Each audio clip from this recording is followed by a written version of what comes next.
Welcome to our Rotary Club of Salem meeting in this our 101st year. My name is Tim Nissen, and it was my pleasure to serve as club president during our 88th year.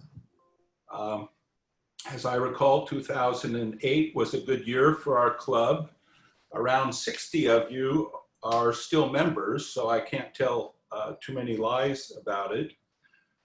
Among the members that we inducted that year were Bruce Anderson, Linda Hayes, Matt Loken, Alan Pollock, Lucy Sage, and Cynthia Witham. And I saved the club directory from that year, and leadership during my year included current club members Ron Rubel, who was club secretary, Lois Mulrooney, past president, Chuck Swank, our long-serving treasurer, Ron Kellerman, president-elect that year. On the board were Rick Galpo, Vin Searles, Patricia Callahan-Bowman, John Shirley, Teresa Lule, John McCulley, and David Deckelman. I still appreciate you very much. Can we go ahead and show the flag, and I'll lead us in the Pledge of Allegiance. I pledge allegiance to the flag of the United States of America and to the republic for which it stands, one nation, under God, indivisible, with liberty and justice for all. Do we have any guests today?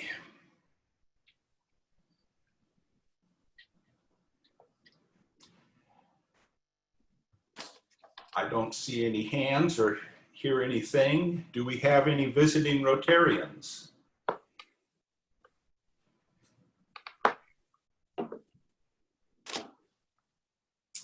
Well, then let's go to bell ringers. Brenna? Oh, that was so fast. I'm not ready yet.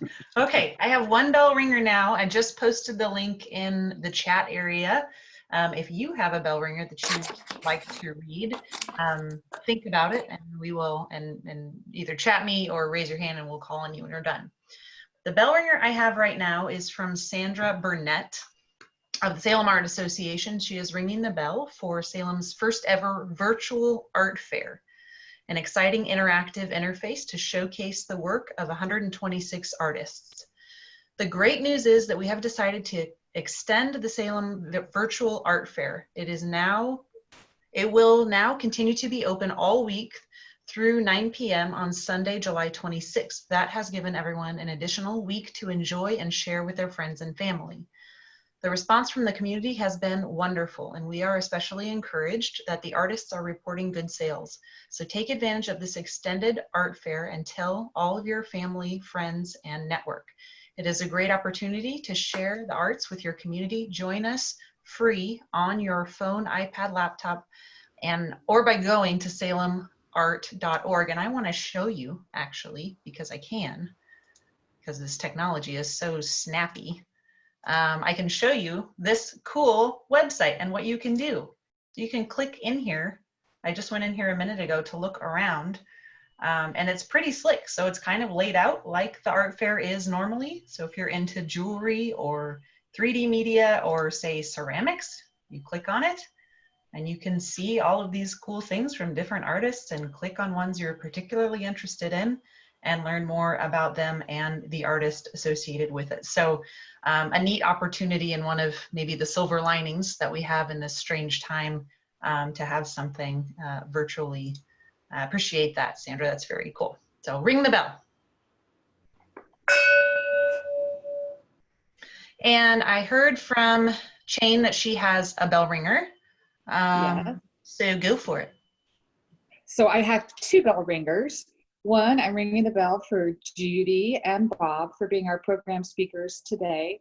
They're both just fabulous people, and I just appreciate the willingness to speak to our group. So that's my first one. Yay, Judy, yay, Bob. And then my second one is I had a very unusual round of golf today in that I actually, on the back nine, had 3 pars. So I'm not going to tell you my total score because the front was not reflective of that, but I had a good time. So ring a bell twice. All right, so we got two there, so 3 total. Does anybody else have a bell ringer? Either raise your hand or wave, or I'll look around on the screen and see if anybody's hollering at us. I don't see any others, Tim, so I think we're good. Okay, next on the agenda are announcements. Do we have any announcements? I have an announcement. Sorry. Yes, so in the e-blast for the last few weeks, there has been a notice about a member survey. Since I can, I'll again share the screen to show you. I've heard from 25 of you so far. Here is the survey. It's just 15 short questions, and this is really going to help us as a board as we get together to discuss what the next 100 years of our club will look like. So please take a few moments to do that. As soon as I'm finished with this announcement, I will put it into the chat window, the link to this. So that's all from me. I have an announcement. The Salem Rotary Foundation board met last week, and we selected officers for the year to come. And I'm pleased to announce that Jane Downing is going to be president of our Salem Rotary Foundation board. Doug Parham is going to be vice president. I tried to weasel out of being secretary treasurer for the 10th or 11th year, but I was not successful, so I will continue in that role. We approved a grants budget for the year of $50,000, and so we'll spend $2,000 on the Duvall Scholarship at Schenectady Community College, and it leaves $48,000 for the club board and the Club Good Works Committee to decide what to do with. And we're making plans as usual for September being Salem Rotary Foundation Month. We're just going to have to figure out how to do it in this new normal online. Any other announcements? Tim, it looks like Holly Berry has her hand raised. Okay, Holly, you need to unmute.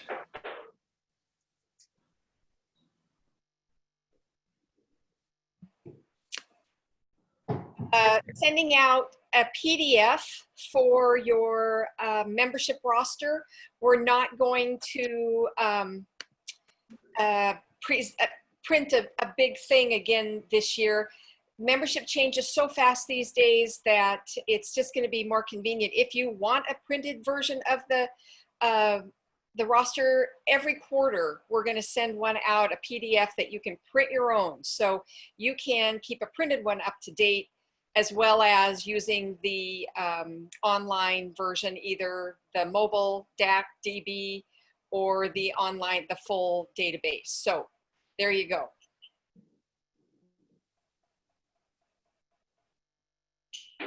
Sounds good.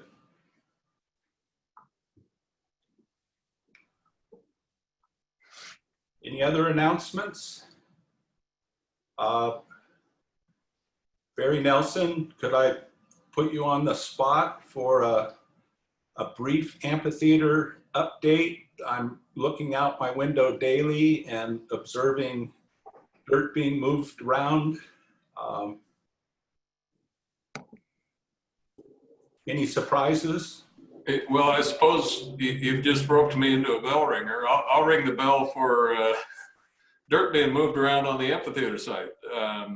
It was, what, a couple weeks ago that the machinery got out there and dirt started turning. So Ken and I had the pleasure of getting on site last Friday. Work is taking place Monday through Thursday to allow the carousel parking lot to be available Friday and over the weekend.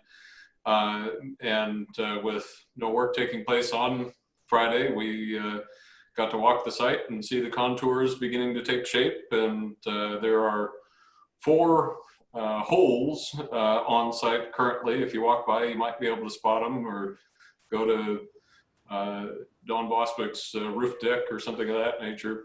And those holes are the location of the footings for where the cover will eventually go. So neat to start seeing it take shape and start to visualize exactly where everything's going to be and how it's going to look. So exciting things taking place down there. Tim, you send it to us. Barry, I don't think you need to pay us $20 for making an announcement. Well, I'll do it anyway. How's that? As the treasurer of the foundation, I'm never going to turn down money. So, all right. Any other announcements before we go to our program? I'm worried this may be our world's quickest Rotary Club meeting. I'll turn things over to Program Chair Jane Griggs, and she'll introduce our program and our speakers. Thank you, President Nissen. I am really excited about today's program, not only because I spent a few years at the Capitol, but mostly because we have landed two fabulous speakers to share their thoughts about the Oregon State Capitol Foundation. I'll start with my introduction of Judy Hall. Judy worked for the Oregon State Senate for over 30 years, and 16 of those years she served as Secretary of the Senate, which is an elective administrative office. She had the coolest license plates and would raise many eyebrows when people would drive by and see a car with Sec Sin on the back of her car. I don't know if you still have that, Judy, but it's a great license plate. We all appreciate history, so you will love to know that her grandfather also worked in the Capitol as a civil engineer from 1922 to 1935. And what's really interesting also is that her family lived on Front Street when the second state capitol burned in 1935. They could actually see the fire and smoke from their home. When Judy retired as the Senate maven, it was a natural transition for her to serve on the foundation because of her interest in preserving the history of the Capitol and promoting civic engagement. Some of you may have had a family member who went through the YMC Youth and Government program. Judy was very involved in that. If the Senate wasn't enough to keep Judy busy, her leadership roles in the National Conference of State Legislatures, the American Society of Legislative Clerks and Secretaries, and the Council of State Governments helped to fill her free time. Bob Repine, Representative Repine, because I love the old school, once you have earned that elected title, I think that just kind of sticks with you. So Representative Repine represented the Grants Pass area in the House as a legislator beginning in 1988. After 10 years in the Marble Palace, Bob was appointed director of the Oregon Housing Agency in 2006, and he remained there until his retirement in 2017. He joined the foundation as a board member in 2018, and he's currently serving as the chair of the nominating committee and has led a number of special foundation projects, including the restoration of the Oregon Liberty Bell this year.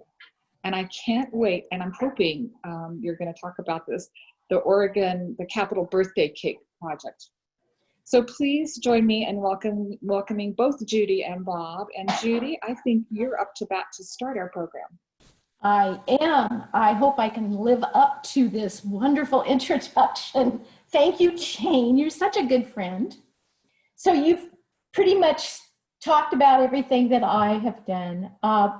When I retired, I wanted to stay engaged, and so joining the foundation was just one of those kind of things. It was a natural transition for me. So how did the foundation come to be? During the early 1990s, a small group of civic-minded folks recognized that history was being made and not necessarily being tracked. People pass through the Capitol and are visible in their time, but that history is lost if not documented. There also was a need to explore funding sources and possibilities for capital projects which were not funded through the regular budget process. This group of folks valued the historic importance and architectural beauty of the building itself. They recognize that the Capitol is not just an office building. It needs to be shared with everyone. The history, art, and the democratic process. Many people don't know that the Capitol is home to almost 200 contemporary pieces of art by Oregon artists. So this group's passion and efforts were finally successful in 1997 when Senate Bill 1220 was passed, creating the Oregon State Capitol Foundation. My good friend Frankie Bell was part of that original group, and that measure was introduced by Senator Vern Duncan.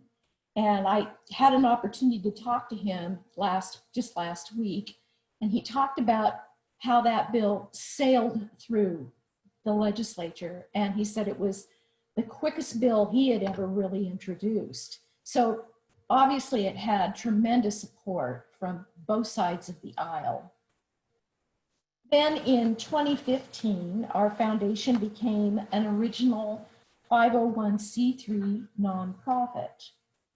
The foundation is run by an all-volunteer board of directors made up of current and former legislators, lobbyists, state workers, and community volunteers. And I will point out, I see Bruce Anderson in the audience, who is a fellow board member. Hi, Bruce. Currently, we have 23 members who serve on 7 different committees. The foundation operates with a variety of funding. There are individual donations, corporate sponsorships, grants, and earned income. I'm sure you are all very familiar with those sources of revenue. Our earned income is generated by the sale of the Pacific Wonderland license plates. The revenue is shared with the Oregon Historical Society. So if you're the proud owner of a Pacific Wonderland plate, the Oregon State Capitol Foundation thanks you. And in answer to your question, Shane, about my license plate, yes, I have selfishly hung on to that license plate. It is one of those things, though, also that when I would tell people what my license number was, like what you just said, sex, and people would look at me and say, sex and sin? It's one of those really odd kind of things. Our mission is to connect Oregonians to a shared heritage, enhance the beauty of the Capitol, and involve its citizens in their democracy. One of our projects in support of our mission is an oral history program, which includes former governors, legislators, lobbyists, state employees, and volunteers interviewed about their Capitol experiences. And you can find these histories on our website, OregonCapitolFoundation.org. And I can give it to you again at some point. You can also find a virtual tour of the Capitol on this website. And that's a fairly new program that we put on our website. A few of our other completed projects include the Oregon Veterans Medal of Honor Memorial, which is supported with the partnership of Oregon veterans groups.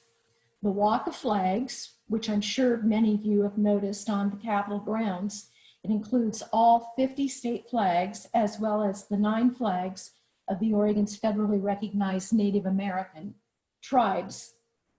It is not on the grounds right now due to some renovation work, but we expect it to come back at some point in the near future. Also 4 marble benches in the rotunda for visitors to appreciate those murals as they sit and contemplate life in the rotunda. The Claire Phillips Memorial honoring Oregon's World War II spy heroine. Really an interesting story. Donation of 2 concert quality pianos to the House and the Senate chambers. Our current Capitol has been one of the primary tourist attractions in Salem and in the state of Oregon since it opened in 1938. The open door policy ensures all visitors are welcome, and the Capitol has nearly 200,000 visitors a year. Oregon's legislative process has been shaped by people like you who have visited the Capitol to talk to legislators, testify, and volunteer. We're proud to provide funding for Capitol educational and cultural programs, events, and displays. One of those programs is the development of the 4th grade lesson plan. Since the launch of the program, tour guides who are also trained with foundation funds are noticing a significant increase in the students' knowledge and their level of engagement during the tours. Another program we sponsor is the YMCA Youth and Government Annual Mock Session, something that is near and dear to my heart, and I've participated on their program committee for probably about 20 years. This program is designed for high school students, and they actually mimic the legislature in the drafting, debating, and passing of bills and resolutions. It's been operating since the 1950s. We are proud to co-sponsor several annual Capitol events. You may have attended one of these events. The Oregon's Birthday, which is on Valentine's Day, Cherry Blossom Day, Asian and Pacific Islander Day, Multicultural Day, Hispanic Heritage Day, Oregon's Bounty, and then, of course, our ever popular tree lighting and holidays at the Capitol that happens in December.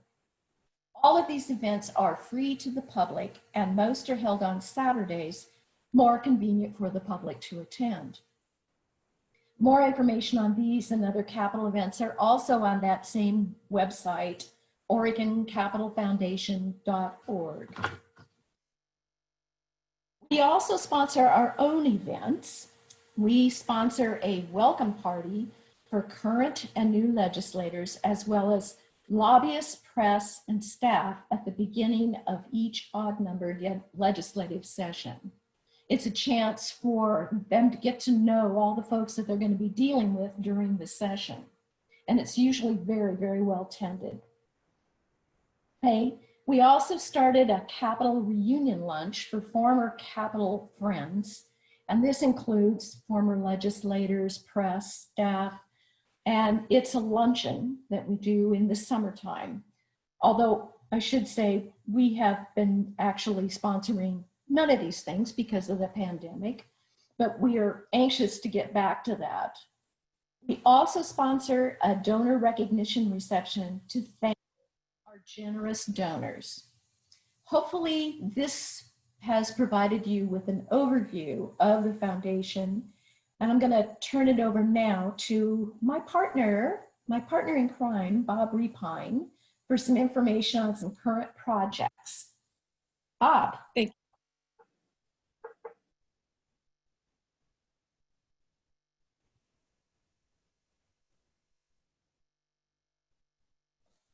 Okay, can anybody hear me? Okay. Let me get my screen up here so I can see what I look like.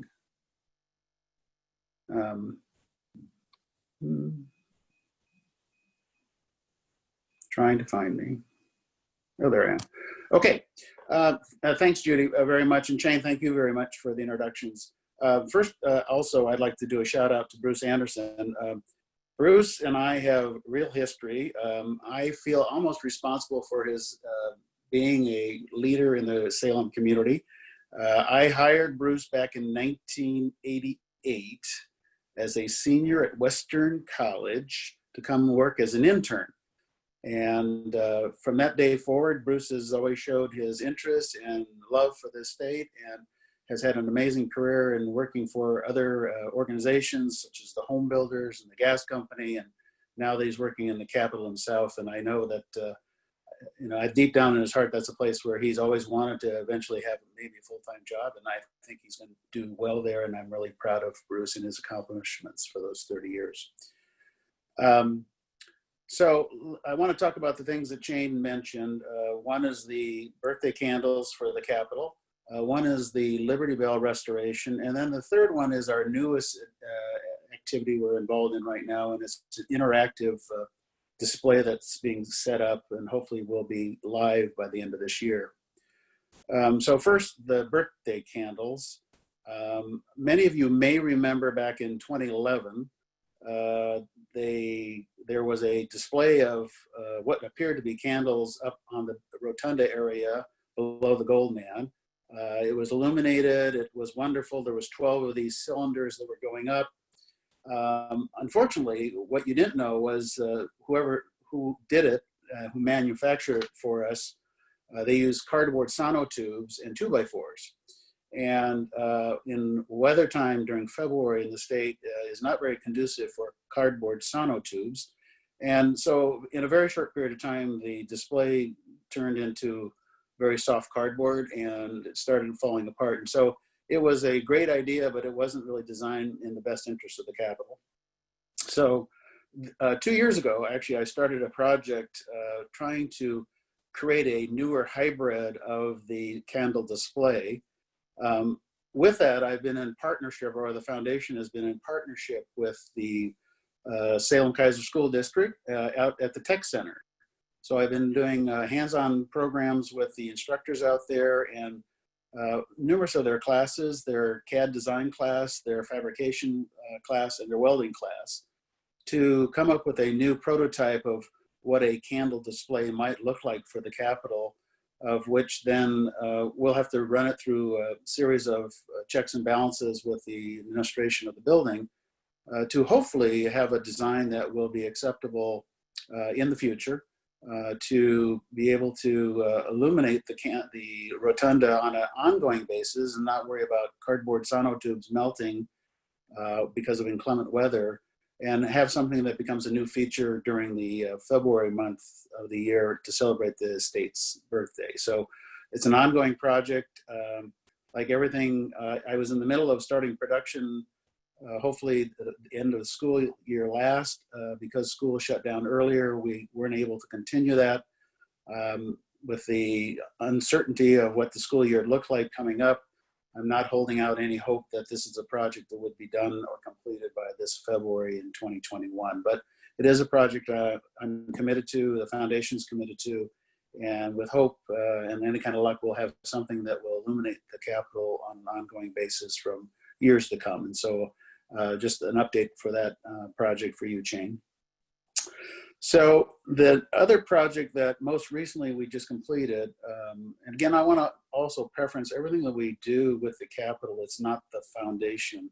We work very close with the visitor center. We work with the legislative administration, the people inside the building, to make sure the work we are doing is in coordination with what their goals and expectations are for the end product.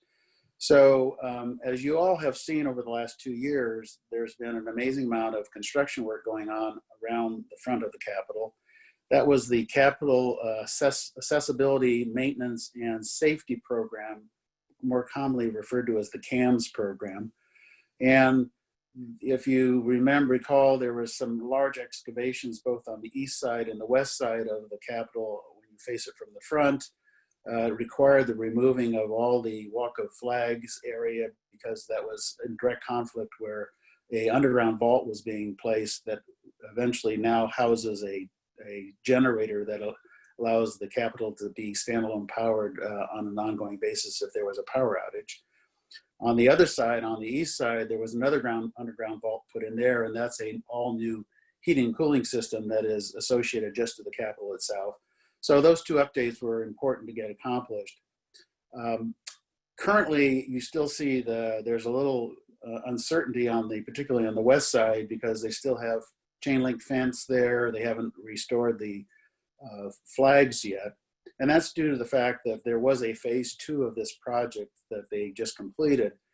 And because of the pandemic issues and the budgetary constraints that they will be now facing, there is probably a likely good strong chance that the next phase of the budget will be postponed for the next construction phase of the CAMS project. So they're talking about, shall they put the flags back up to only take them down again in another year or two, or so there's a lot of discussion going on. But over in that same area on the west side where the flags were, if you ever recall, as you came out of the west end of the Capitol, of the end of the building, there was a bell there. And I would tell you, a lot of people saw the bell and they say, yep, that's a bell. Some people would walk up to it and say, oh, look, it says it's the Liberty Bell. And a lot of people, even myself, when I was took on this project, I thought, okay, there's something more to this story other than Oregon happens to have a replica of the Liberty Bell. So as I was doing my getting ready for the project, I wanted to do a little research on it. So for many of you who are in my age cohort, you might recall when you were in elementary school back in the early 50s, there was a bond program. And that bond program was set up by then President Truman and Secretary of Treasury Snyder in a way to create patriotism amongst the youth of the United States and have a program that would sell stamps. And so when you went to school on a Friday, your teacher would say, okay, do you want to buy a stamp for a nickel? And you gave the teacher a nickel, which was a lot of money when I was a kid. And they'd put it in a little envelope, and then the next week you would get a little stamp, and you put a stamp in your book. And once you filled your book up, you could then have your parents turn that into a bond. And so this was an effort by the United States post-World War II to create a funding mechanism to help offset the cost of World War II. So through this bond program, started in 1950, they were able to raise over $640 million by nickels and dimes from children all around the United States. So that's the premise of why we have the bell. So back in just prior to 1950, the president and the treasurer, Snyder, commissioned a company in France, in Picard, France, to create 53 replicas of what we know as the Liberty Bell. And the promotion behind that was that of those 53, we had 48 given to each state. So every state was given a bell. We kept 2 on reserve for then Hawaii and Alaska, who had not reached statehood, but were in the discussions of statehood. And the other 3, 2 of the other 3 were used for territories of the United States. And then the third one was actually given to the Picard Foundry back in France, who then in turn gave it to this Independence, Missouri on behalf of then President Truman. So they would have a Liberty Bell in his own community. So that's the premise of why we have the bell and why all 48 or 50 states received the bell as well. So I was fascinated by that conversation or that knowledge because I couldn't ever figure out why we would have a copy of the Liberty Bell. So as you might recall, if you had been out there in the last couple of years, the Liberty Bell has been outside for 70 years. Oregon weather is not necessarily conducive for setting something that's made of both metal and wood outside for 70 years without protection. And it had fallen into a huge amount of disrepair. So I did some groundwork with a bell company, which happens to be actually the sister bell company it's called the Christophe Picard Bell Foundry in South Carolina. They're the North American representative for the Picard Company in France. And they took on our restoration of the bell. They have great knowledge and understanding, and they've done numerous of these for other states. We sent it out earlier this year with them to take it apart, clean it, freshen it up, and then put it back together with a new primary yoke piece at the top, the wood piece. And we did receive it just at the end of June. And it was decided at that point in time not to place it back out on the campus yet of the Wilson Park, only because of some of the current unrest issues and some of the problems we had with some graffitis on the Capitol. So we thought the symbolism of the Liberty Bell could be a high risk if we were to put it back out on the ground. So it will be relocated. It won't be located on the west side where it had been. It actually will be located back on the east side where it really was placed back in 1950. So it'll be out near the Circuit Rider in that general area, the promenade. New base is being poured, and soon we'll have the bell out there. we're hoping to have a rededication with the governor because we think it's of that importance to rededicate the bell to the people of Oregon. So we're excited about that opportunity. So we can keep Shane and others informed of what's going on there.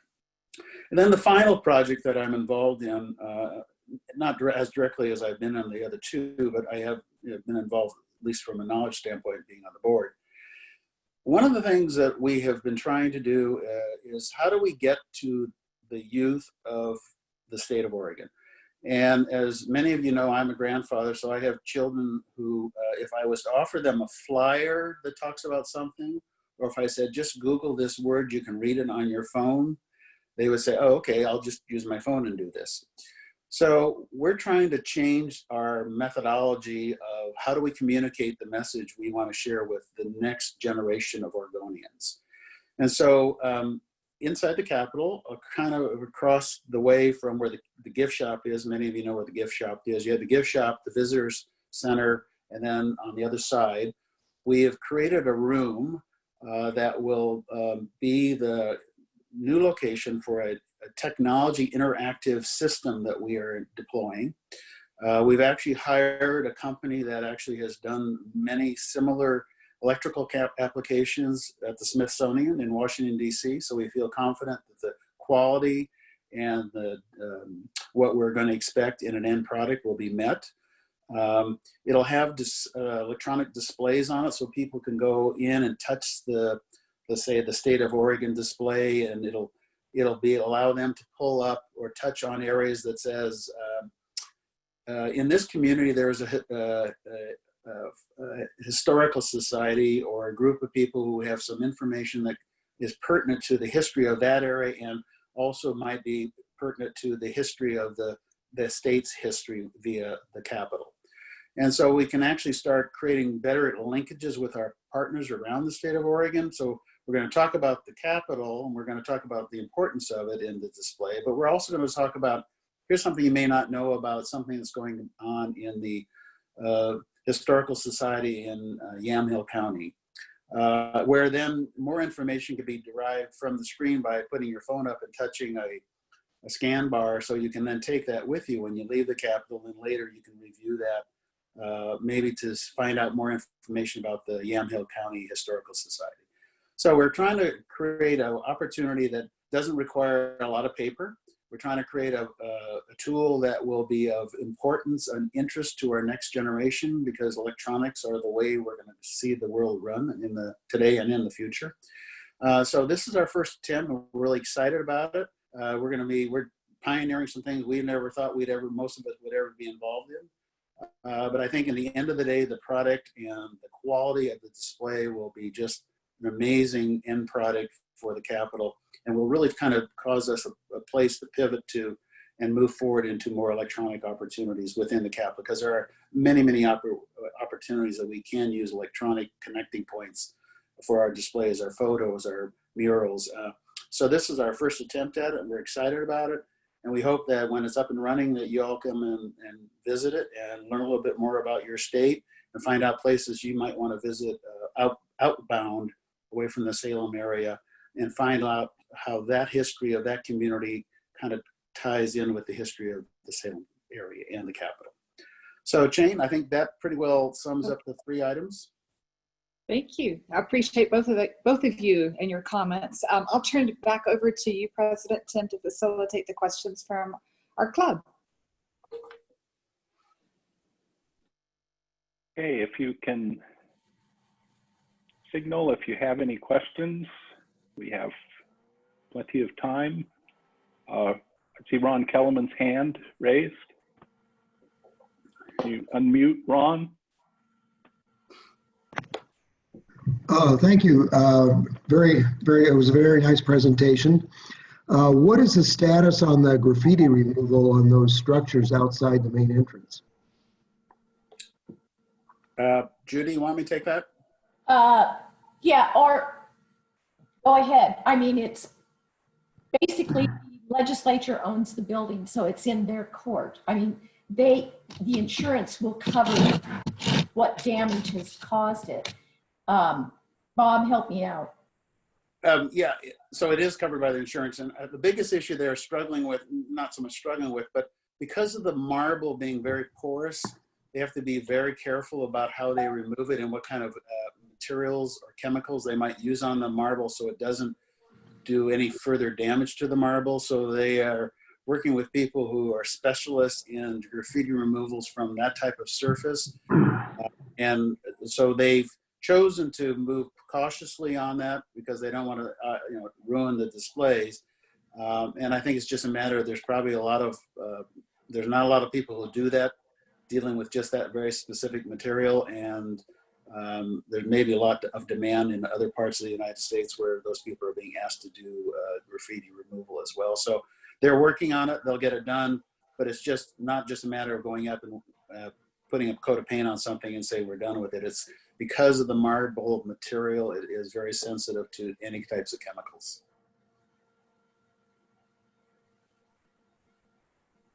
There are other questions? Hey, President Tim, this is Bruce. I just add to what Bob said. It's one of those nice things that actually happened the day after that event. The protest occurred and that whole thing happened. God bless them. There were people out there trying to clean it up, and they were actually had to be told to stop because of that specialty in the nature of the stone and everything like that. They were actually kind of compounding the problem. So it'll be interesting to see how that all comes together. And if you don't mind, President Tim, while I do have the floor here, I just want to add, I really appreciate Bob and Judy's work, as well as the rest of the board too. These are a group of just really dedicated individuals. You know, Bob and I came onto the board at the same time, and he has just dug in with an incredible zeal on so many of these activities.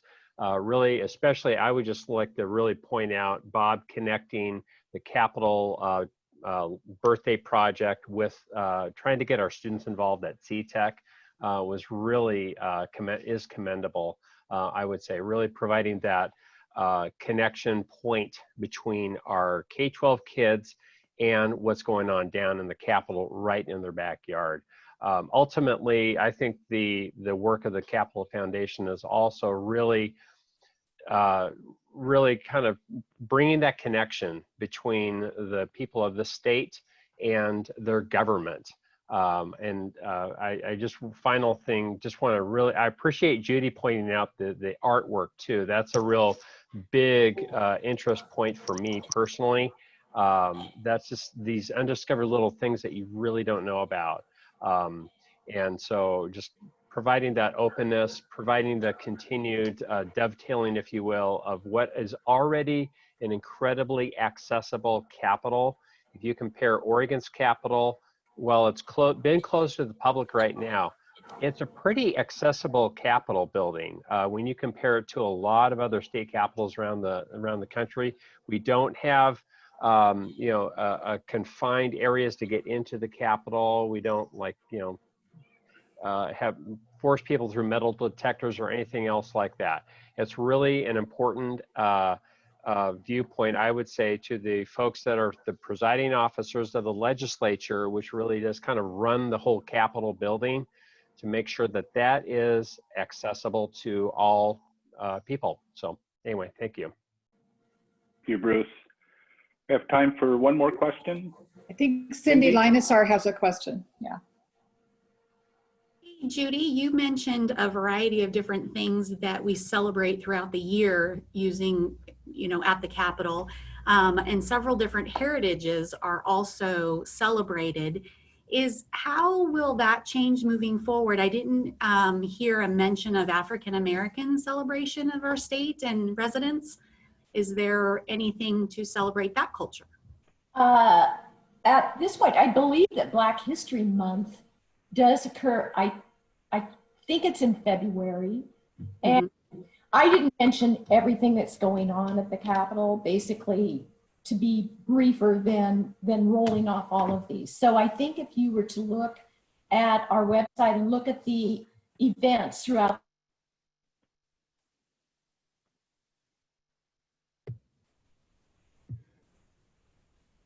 Sorry, somebody muted me. Maybe didn't like what I was saying.